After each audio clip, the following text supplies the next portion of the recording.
Hapon mga kasigbin, ug karon mag-update sa to ang mga mother dobe nga nanganak ang mga sigbin.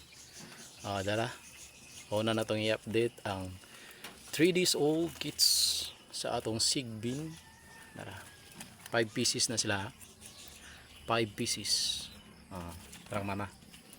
Na. O diri na buta sa usa na to ka sigbin nga 9 days old kits. 9 days old kids. Okay, 9 days old kids.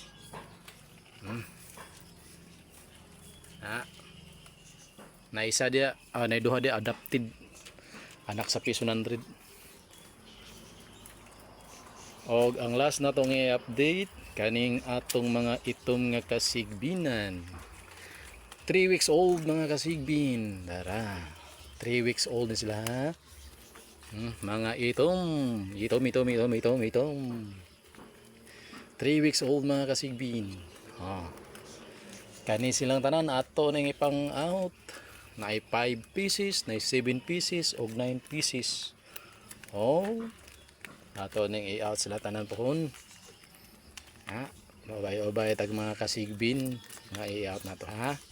Nang mo post lang ko paghapit na sila pwedeng i-out. Sige, og dira ko to, bye bye.